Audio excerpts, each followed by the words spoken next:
Chelsea is the CEO of Via Brio. And we asked her about her name. She'll have to give you a little bit of insight about it. And let me start over. Chelsea is the CEO and advisor at Via Brio Advising. And she's one of our Purse Strings approved professionals. We're excited to get into a conversation today of how she is changing the financial industry and really helping women succeed. So let's get started and get into it. Chelsea, we are so excited for our conversation today. Before we dive in, could you share a little bit with our audience of who you are and what you do? Yes. Sorry, my chair is going to squeak. I just made a big clunk. But yeah, no, I'm Chelsea Skomack. I'm a lifestyle financial planner and CEO of Via Brio, like we talked about. I am a certified financial planner. On the floor behind me is my certificate frame. You got to hang that up. Yeah, I'm like, I don't know if I want it right here because it's kind of big, and then there's nothing else that I could put here. We just changed our desk arrangement, but yeah, no, I work with entrepreneurial-driven entrepreneurial women, whether they're still in their 9 to 5 and they're ready to take the leap and do their own thing, or they have already taken the leap, started their business, and now they're like, money is a thing that happens in business, and how the heck do I like do the stuff that an employer would do for me? That's where I like to come in. Yeah, that's big. I mean, it's a big adjustment for women when they're leaving kind of the standard workforce where you get a regular paycheck and benefits and paid time off, and suddenly all of that goes away, right? Yeah. And you're working what they say, you're working 80 hours for yourself, so that you don't have to work 40 hours for somebody else. And it takes a lot of grit. We both know that. We all know that, right? We're all entrepreneurs. So I'd love to learn more, about how you help women through that transition, moving from the regular to the irregular, but in a way that's more passionate. Do you want to speak to that a little bit? Yeah, no, and it's funny. I'm actually in the process of finishing these up, but I have 2 quizzes we're going to be relaunching. One of them is for the entrepreneur and dreaming about that dream paycheck and what they can do with the dream paycheck, how much revenue is needed for that in the business. And then the other one is how ready are you to take the leap and ditch your 9 to 5. So this is definitely like topics I definitely talk about with women and their families all the time. Another big thing is some of them really just love their corporate job, but they either want to like retire early or have something passive. So they're not trading hours for dollars as much at some point. Really what we're seeing is like this big shift and I mentioned this the other day on a live that we did, but there's a big shift in the economy, how people make money, how people spend money, how people invest money. And I mean, we're seeing it even in like the political landscape of things. There's just a lot of stuff going on. So my process and the way I go things with clients is we determine what exactly is it that we're trying to accomplish. And then we get really aware on multiple different levels, including behavioral. And that's all a part of behavioral finance. That's like one of my biggest things I'm like diving deep nerd stuff into. And a lot of it is figuring out if what you're doing currently even matches what you're trying to do. And that's normally like a big disconnect. So for the people who are like, I want to quit my job and go full time in my business, great. What's the like bare minimum number that we need to have in your business to make that transition? And can you cut things out that don't even match the vision? Like I've had one client in particular, late 20s, early 30s. She had the corporate job with some commission. She was working 9 to 5. She was kind of miserable at it. She wanted to have the flexibility to go and do anything that she wanted to do during the day, which she kind of had, but like there was a cap. Like, she could only make so much. Yeah. She was bringing in a lot of business. And so she decided that she was going to become an independent contractor and have full cap on commissions. And, she was really afraid to take the leap. A lot of it's like risk, not knowing what you're going into. But we worked on the mindset around it because she was ready. She just wouldn't let herself be ready. So Yeah. 9 times out of 10, the leap stops at the financial questions. Mm. So how the hell am I going to pay my mortgage? How am I going to, like not starve? I have a dog to worry about. Like all of those little questions have to get settled before you can say like, okay, I'm ready. And then you're going to, 9 times out of 10, you're going to make the leap and still not feel ready. So, Yeah, I was going to say, are you ever really ready? I mean, it's no, whether are you brave enough I exactly. think to get out if you were there. ready, you waited too long, you know? Yeah, and that's very true. Because I mean, if you wait until you're absolutely miserable and you have an emotionally led decision, it never ends well. Like Mhm. something gets blown up, now you're like on a non-compete issue, and like you can have these conversations and like talk with your employer and try to transition out in the most peace loving way. Thank God that's the way it did go out for her. Mhm. I worked with her to, work with an attorney to look at her new contract as an independent contractor.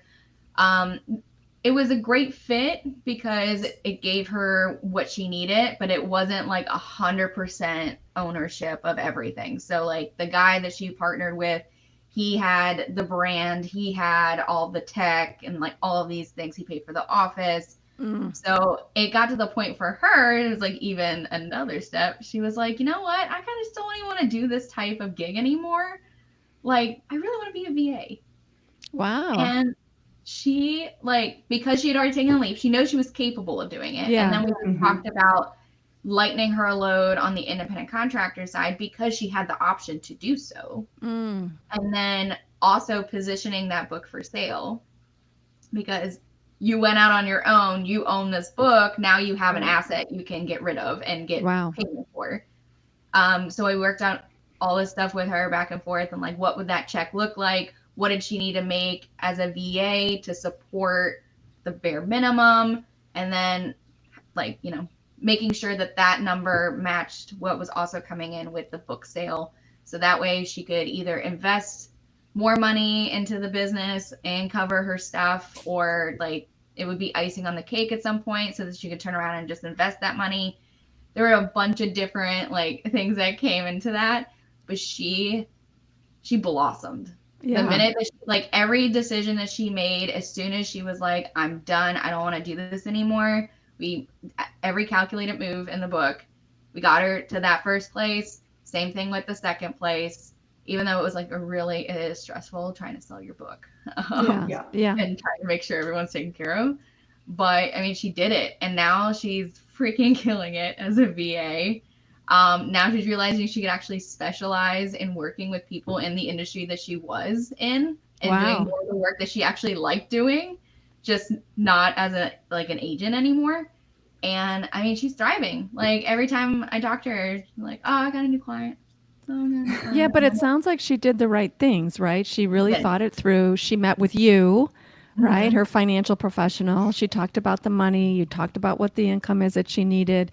It wasn't like she just made this blind leap. She made an No. educated, well thought out, strategic move, if you will, Exactly. to do that. Exactly. So that's great. I love those stories. That's terrific. Mhm. And it makes so much sense why you need like literally a strategic partner. It's not just like, Yeah. oh, they manage my finances. It's a strategic partner to move. And as an independent business owner, that could be a lot just to decide, so it's nice to have that person to bounce ideas and collaborate with and all those different things. Yeah. And that's so what I think I like to say is like the difference between a financial planner and a financial advisor. Like I'm a financial planner and a financial advisor. I can do both sides where I can position people to have investments and I can also help with insurance but like the majority of what we're focusing on before we even get to any of this stuff is the plan. Right. Because if I don't know what the plan is and you don't know what the plan is, then you're just going to take action that's sporadic and most likely impulsive, because I do work with a lot of neurodivergent individuals. So we're constantly looking for the dopamine hit. So you do things that are out of alignment, or you just kind of get excited. Like I've had clients too before that they just get excited about like maybe a car that they could purchase. Not that we had planned for one. But they're like, does this make sense? And when they have me in their corner, then like I'm like half negotiating with them at the dealership, which is kind of fun. I've gone to like 3 car transactions. Wow. Granted, it was a really special favor, but I walked through other clients with like, they better come with this number and this number, or you're walking away, and don't let them Wow. waste your time, because a lot of dealerships like to waste people's time. Yeah. If I Yeah. ever have to buy a car, I'm going to call you. I hate that part of it. And it's But funny 'cause, like, I have an extra secret pocket of like info because my boyfriend is a buyer for CarMax. Okay. Ah. He's got his pulse on the car market at all times. Like, he goes to auction, he can tell you if the car market's going up or down, and that has been super helpful too. Because then I'm Yeah. like, I know exactly where people should go to get certain things, and like, he's just right there. So I'm like, Good hey, I'm insights. thinking about Yeah. this car. Like, is it Awesome. a good resale value? And I'll be like, yeah. I love the teamwork. Yes. Although he hates it. So he'll be like, I'll tell people and then they just won't listen. And I was like, yeah, welcome to my world. Well, I mean, I think that's what we're going to talk about next, right, Maggie? Yeah, I mean, it's about taking action, and we see this so often of we know what to do, we're told what to do, we paid you for the plan to tell us what to do, yet we don't take the action. And Yeah. so, why do you think that is, and like how do you kind of help your clients through that? Yeah, give us some tips and tricks. Let's go down the deep end.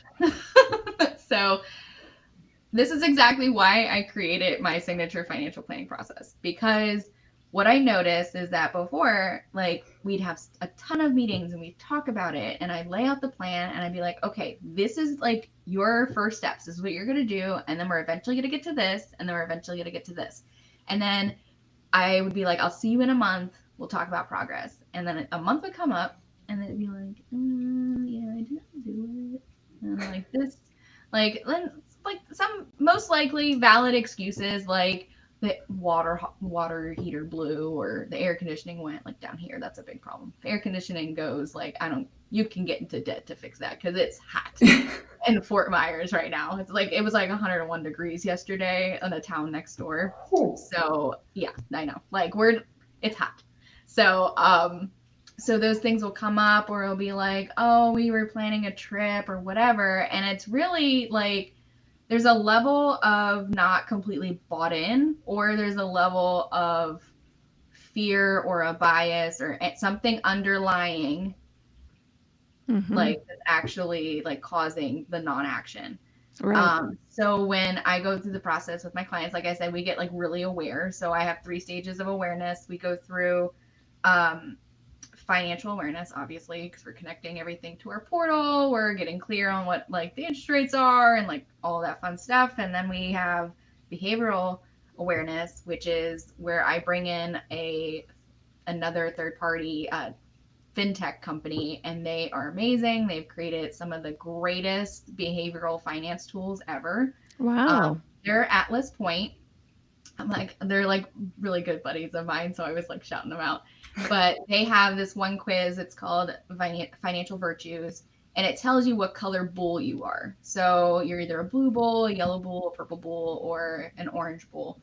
And from that and the way you answer the quizzes, it's going to show you how you show up on a grid for how you behave with money, how you act under stress, what your motivators are, what your demotivators are.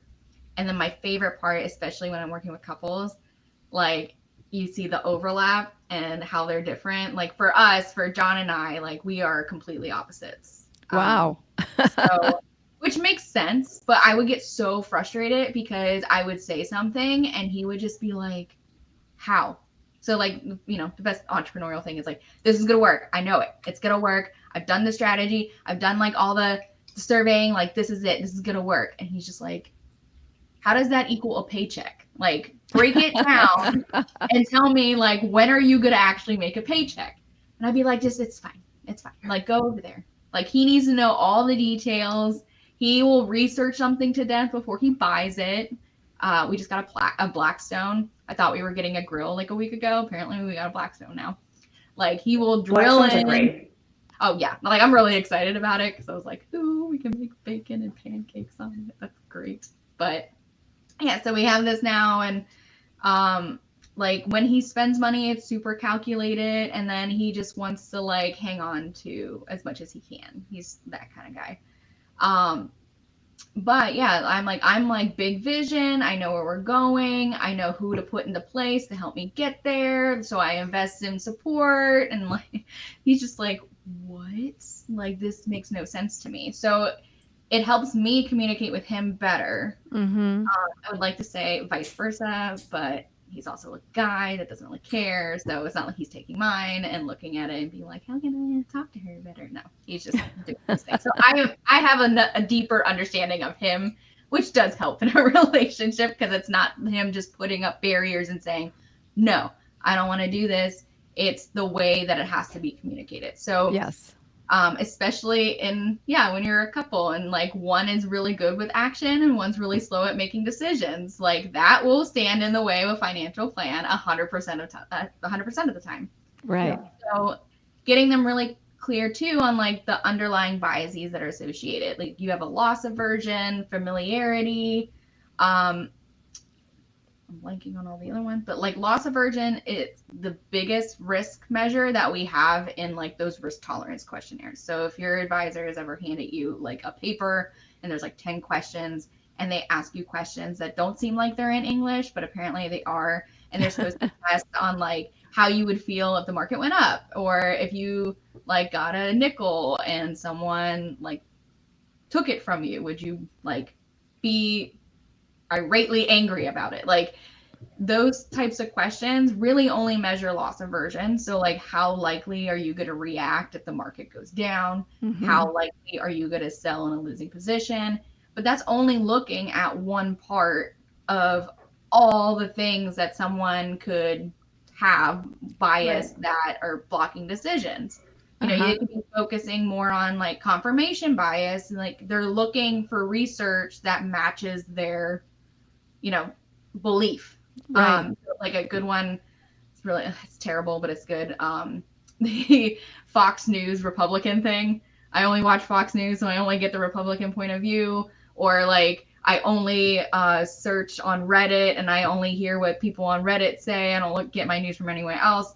So it's when you only go to those sources for the thing that's going to back up the way you believe. And then Got it. familiarity, like you're only investing in companies that you know, even if they're terrible companies, but you buy Lululemon and like you love them, but they might not be like the best company to invest in. So there's a lot of different things that can be involved in why people do the things they do. And then so then aside from behavioral finance, I go a little bit deeper and I get into a little bit of woo, human design, and I also get into the Enneagram. And then I like my clients, it's kind of optional for this, but I like my clients to do the Kolbe because if they go through and see how they best work and then they can see where they're short-sighted, then they know what support they need to fill in the blank. And especially with business owners, I see so many business owners, especially advisors who hire people who are great people, but they are not great for what they need in the practice or the business. And it is when that happens, oh my God, it hurts so bad. It's like, it's the worst thing ever. And so if you know what you need out of people around you to get your goals, it takes it a little bit further. So I love that you are approaching these discussions with these tools that have really nothing to do with the numbers and the finance. They really have to do with insights, behaviors, actions, reactions, which typically most financial professionals would never think of engaging with. I mean, I think behavioral finance is becoming more and more into the mainstream. Yeah. But this is what it looks like, right? Using these tools and really not only you understanding your consumer, but letting them understand their own decisions around why they make certain money decisions. Right. And it goes back to like the customizable approach. And I know we like chatted about what does that exactly mean? And like when we like in all of my stuff, I like non-traditional, customized, no judgment zone, like stuff like that, because Yeah, like if everybody at 18 years old popped out of high school, all made the same amount of money, had the same amount of debt situation, and they invested $500 from 18 to like 65, they would have this magical number. And a lot of the traditional finance still applies that to people that it doesn't apply to. Yeah. So that's when you see people who are like, I have life insurance and it's whole life, and like I have no idea why I have this, or I have an annuity, but I was told it was supposed to be like an investment account, or all these different things because unfortunately our industry was based on sales. Mm-hmm. And It then still they're is. like, yeah, no, right. But then they were like, we probably should like do planning or something to justify these sales and things. And I mean, like every regulation that has come out has been someone did something stupid and now we're all paying for it. Mhm. And they're important, but also like knowing why it is the way it is because like financial planning as like a whole has only really been around for like 50 years. Like Mm. it hasn't been a practice that people actually looked at putting people through. And there's 1,000 different business models that support that. My business model is probably one of the only ones that is like this, where I do have an intensive 6 month like program where we're building a financial plan and coaching around the financial plan because like I said, if I send my client off into the world with their little financial plan and they're supposed to go and do the thing and they don't, then they just wasted money with me. Mhm. Yeah. And I do have the option of them hanging out and still receiving financial planning advice so we can continue to be successful and navigate. But like everybody's situation is different. Everybody has a different thing going on in their life. Some of them are caregivers, some of them are moms, some of them are cat moms, dog moms, some of them are entrepreneurs running multi-million dollar companies. Some of them are small businesses that are super successful and they have employees. Some of them are just like solopreneurs and they just want to be able to pay their taxes, invest money, and still have a retirement and contribute to their household. And that's it. Yeah. Like, Yeah. so not everybody's situation is the same. So we can't say everybody's financial situation is the same. And you definitely can't say that everybody's financial recommendations can be the same. That's a definite Exactly. no. Yeah. Amen. Yeah. I love it because, and I think that's what scared so many women away is because they didn't fit into this, it was like a round hole in a square peg and nobody really asked them what they wanted or what they needed, right? And Yeah. No, and nobody ever asked them their money story for sure. oh yeah, no. And I will share like my money story. So like there's even an understanding. Like everything that I'm talking about, I have a version of it myself. So like I've gone through like sometimes it's hard for me to save. That's my cat walks by. Sometimes it's hard for me to save because you want to give little things to your pets and things, live their best lives. But the big thing with like advisors not knowing how to talk to women, this has been like kind of with being in planning systems because now there are things and efforts that I don't necessarily agree with in our industry. But normally it was like the man makes the decision. And the problem I have with that, and advisors only talking to men, is because we all know that women do hold the purse strings Yep. You 1,000%. got it. Also, women live longer than men statistically. So, Mhm. I mean, I'm working with someone now, widow, 58 years old, totally out of the blue. Husband had terminal cancer. Oh Just my gosh. like it was super quick, super fast. She went from having him be the like point person for everything financial to it all being on her. Mhm. So it's taken a couple of years for us to get her to like really start taking action. She made small actions. But now I'm meeting with her even more often because we have to do like a baby step a time. But she Mhm. had to make the decision that this was going to be the time for her to like actually do stuff for her, which I didn't even realize in the beginning. She looked at handling her finances and all this other stuff as something for her. And she was so focused on other people that she was Mhm. leaving herself on the table. And there's, obviously there's a way to do both, but she wasn't even like that concerned with herself. And I was like, okay, now this makes sense. We can plan for this. So Um, I'd love to comment on that because this is such an important message that women often put themselves last, especially in the financial decision making process. And the Hmm. concern we have here at Purse Strings is that the biggest regret women have, and I hope all women listen to this, is that they didn't get started or they didn't get started sooner. And as time ticks by, they're losing out every day that they're not making some financially conscious decisions, or they have a plan in place that they're aware of and working with a financial advisor, and they've lost so much time, so much compounding interest, so much investment time. The other thing is, and I saw this on a Facebook post, it was like, you found $500. What do you do with it? And do you know most women on there said, I'd give it to the poor. I'd give it to my son. I'd give it Hmm. to somebody. I would say 70% said they would give it to somebody. And that's the other problem, is that too many times women are giving away money they cannot afford to give away. Should Yeah. Well, take then that I'm money, like, am I like bad that I wanted to keep it? You know, because put like I it was like, oh well, I towards can your put it towards some things. retirement, You know, you know?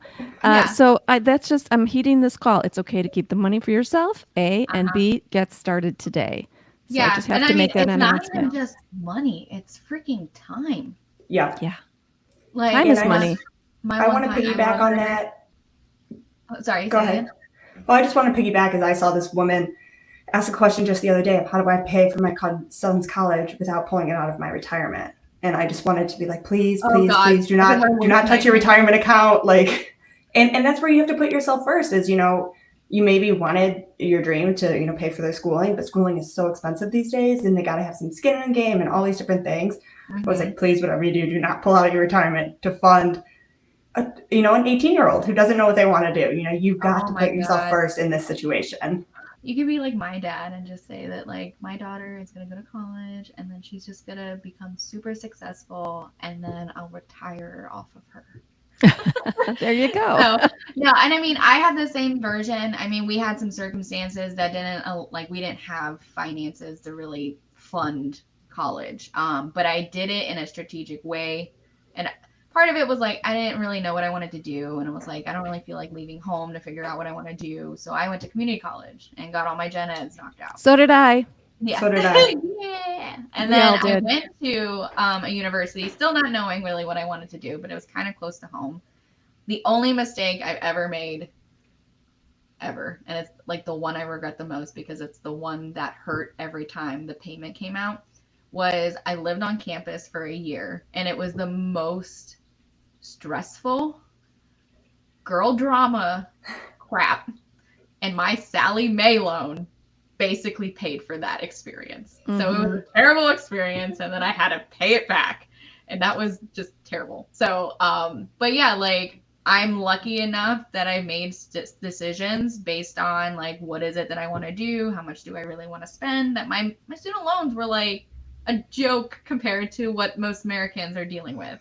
Mm-hmm. And that problem, unfortunately, gets solved with education at the forefront before anyone takes out any loans. Yes. But but I yeah, think like you gained a lot of learning from figuring that out yourself, a diving into thousand it, percent. understanding what do I want to do, how much do I want to end up with at the end, because Mhm. we all think we're gonna come out making $500,000 at least, you know, and we'll just Yeah. pay that Oh back my and no God. problem, which That was it's definitely the promise that I was given that I did not yep. get. Um, which like goes back to the story of like how I got started in the career. So I won't get too into that, but yeah, like the what I imagined when I left school is not what I got. And that's like I'm actually very passionate about working with students that have gone through the CFP program at college and like helping them and guiding them because there was stuff missing for me and I ended up just getting thrown to like the sharks like multiple times until I was Mm-hmm. able to get here and have my own practice. But I will say that also fueled me to be like I'm going to have my own practice before I'm 30. It's So all that learning. Yeah, it's all yeah, learning. exactly. So we were going to I lost my train of thought. Where were we going with that? Well, I guess I would just say, I love how you dive into all of the behavioral. And then how do you keep your clients engaged on a regular and consistent basis and celebrate some wins that they get along the way? I love that. So I like to, I've been kind of bad at it, but I like to start conversations with like what's new, like update me. But then I also like one of my coaches does this and I really loved it and I try to implement it in my practice. But then like, you get into conversations and you kind of forget. But like, what's a small celebration that we can have, like something good that happened, because I want them to be focused on the positivity of things. And it's like, yes, finances are stressful enough, we don't need to make it more stressful. Right. So either that or like being like, show up however you want to show up, like I don't care. Like if they're wearing like sweatpants, 9 times out of 10 I'm also wearing sweatpants. So it's not like, I want this to be a comfortable environment, like you come as you are. I do think that does help because then I think we can get more honest and open in our conversations where it's not like you're hiding something because you're embarrassed about it. Like I truly don't care how often someone goes to Starbucks, but the tools that I have do show me how much someone goes to Starbucks. So we like to laugh a lot and have those, the lightheartedness in the process, I think really does help with then following through on action because they know it's like this is a trusting space. We may have to do some trial and error, but it's safe. Like I'm not going to let you like blow up your finances. Like that is not the goal. Our goal is to look and help the situation in front of us. So with that, so like I said, my 6-month process for financial planning in the beginning is pretty intensive. So they are seeing me every other week. Wow. Or at least once a month if schedules are just terrible. I also have office hours if we need to work on something that's more outside of like our regular scheduled coaching calls. In my portal that I have them go into, which is Right Capital, which is also so nice because it has an app. And that's just we love an like app. Having an app in the finance industry is like mind-boggling for us. So it was like it has an app, done, getting it. So I just switched to this at the beginning of the year, but it has been so great. When I didn't have Right Capital that had a really good task management system, I used to use another one called Nudge, and it would literally nudge someone.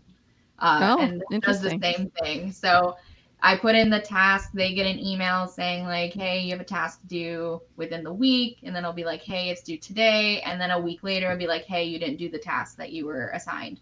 So all of MAP is Money Alignment Partnership is the name of the program, MAP for short, because MAP, path, whole thing. And MAP has modules. So with going in between the weeks that I'm meeting with them, they have a module homework assignment. So it's nothing like huge. It's either like getting the quiz done or putting everything in the portal, or it'll be like think about your goals. And then we have a lot of stuff around habits and like getting an idea of what your habits are, what your triggers are, and like how we can position you for better things instead of, making the situation worse. So there's all that is plugged into their portal as well. So all the homework is set due date. They know that they need to meet with me in between those weeks. If we have scheduling issues, we fix it. But they talk to me a lot. Yeah. I'm not like ghosting you for like 3 months and being like, I have your plan now. Like it is, I will see you and ask questions and we'll get clarity. I've helped clients. I love that because so that really holds you accountable and gets you part of the process. And because instead of just dipping a little toe in, you're jumping 2 feet first, you're getting started and you're building habit, which is really great. Exactly. Yeah. Yeah. I mean, this is not your traditional financial planning. You're financially planning, you're a CFP, you're advising, and you're coaching them along the way. And at the beginning, when it's hardest to get kind of off the mark, is when you're really giving a lot of support, information, data, activities. I love this whole support network that you're doing to get people launched. There's no way you can fail. No, I mean, people. Well, if you don't do what you're supposed to do, but if you're really dedicated towards really making some moves and creating a healthy financial future, you have a system in place that supports them in many, many ways. I think it's fabulous. Thank you. Yeah, I think these quizzes and stuff too, as well, like the personality traits. I mean, those help my you in favorite. they help you in every area of life. I mean, every time I figure Mhm. out like a new one for me, I'm always like, oh, wow, I see where that plays in business, but where that plays in friendships or how I spend or, these different things as well. So it's not Yeah. only, your area expertise is finance, but it only doesn't lend yourself to finance, And so Yeah. I think you Especially just like learn how human to, design. Design yeah, is like a mix between like astrology and like other like I don't some other woo woo thing, but it actually like makes a ton of sense. And actually doing human design for another coach when I was in her program, I realized that I was trying to run a business like the traditional financial advisor, but I'm not one. And I Right. wasn't like designed to be like that. And I actually, and for those who are listening and know human design and all, I'm actually a projector. So literally, like my life's purpose is to guide. And I was I'm like, a oh, this makes sense. generator. Yeah. Okay. So yeah, So, but my like energy levels up and down, up and down, up and down. So I was like, I can't go to an office at 8 a.m. and then stay until 9. Like, no, that's not Yeah. happening. So, I moved to a virtual more setup in my practice. Well, obviously, like the bed is right there. Um, so I take breaks. I do things to fill up my cup. I have no problem rescheduling people because I know that if I don't show up as how I need to do the best for them, then it's not even worth meeting. And these are Awesome. all things that I then teach clients. So like, and that's why like I mentioned that like I dip into even how their businesses are structured because half of them are like they're hustling and hustling and hustling. And it's like, well, one, you're not charging enough. And two, you can make this way easier on yourself.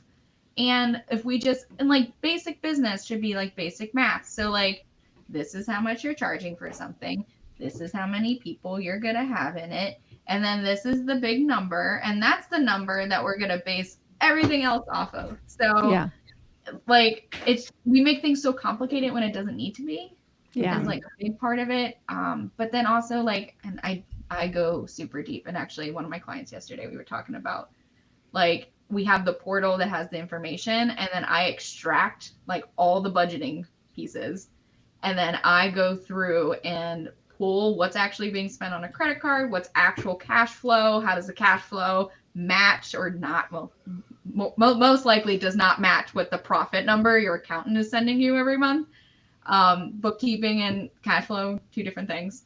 And showing them like they're overspending in these areas. And then we're going to like drill down into certain ones and say like, what can we cut? And that is something that a lot of advisors hate doing and they don't do it.